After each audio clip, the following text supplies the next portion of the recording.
ഉറപ്പിക്കാം, ബ്ലാസ്റ്റേഴ്സിന്റെ 3 വിദേശ താരങ്ങൾ ക്ലബ് വിടും. കേരള ബ്ലാസ്റ്റേഴ്സിന്റെ വിദേശ താരങ്ങളുമായി ബന്ധപ്പെട്ട് ഇപ്പോൾ പല അഭ്യൂഹങ്ങളും പ്രചരിക്കുകയാണ്. ഇതിൽ പ്രധാനി ബ്ലാസ്റ്റേഴ്സിന്റെ ഗോളടി യന്ത്രം ദിമിത്രി ഡയമന്തക്കോസ് ആണ്. താരം ക്ലബ് വിടുമെന്ന റൂമറുകൾ ശക്തമാണ്.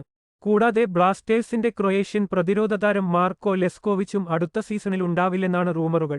ഇരുവരുമായും ബന്ധപ്പെട്ട് നടക്കുന്നത് അഭ്യൂഹങ്ങളാണ്.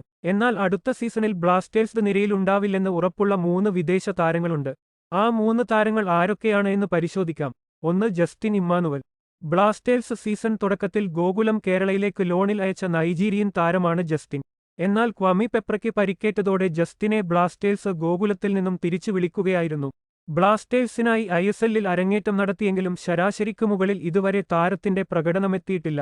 യുവതാരവുമായി ബ്ലാസ്റ്റേഴ്സ് കരാർ പുതുക്കുമെങ്കിലും അടുത്ത സീസണിൽ താരം ബ്ലാസ്റ്റേഴ്സ് സീനിയർ സ്ക്വാഡിൽ ഇടം പിടിക്കാൻ സാധ്യതയില്ല. കൂടുതൽ മത്സര പരിചയത്തിനു വേണ്ടി താരത്തെ ബ്ലാസ്റ്റേഴ്സ് വീണ്ടും ലോണിൽ അയച്ചേക്കാം. 2. Fedor Chernich. ലൂണയുടെ പകരക്കാരനായി ബ്ലാസ്റ്റേഴ്സ് ടീമിലെത്തിച്ച ലിത്വാനിയൻ നായകന് സീസൺ അവസാനം വരെ മാത്രമാണ് ബ്ലാസ്റ്റേഴ്സിൽ കരാറുള്ളത്. ഈ കരാർ പൂർത്തീകരിച്ച ശേഷം താരം ക്ലബ് വിടും. 3. ഡൈസൂഗി സഗായി. ചില മത്സരങ്ങൾ ഒഴിച്ചു നിർത്തിയാൽ ശരാശരി പ്രകടനം മാത്രം തരുന്ന താരമാണ് ഡൈസൂഗി സഗായ്. നിലവിൽ സീസൺ അവസാനത്തോടെ കരാർ കഴിയുന്ന താരവുമായി ബ്ലാസ്റ്റേഴ്സ് കരാർ പുതുക്കാൻ സാധ്യതയില്ല.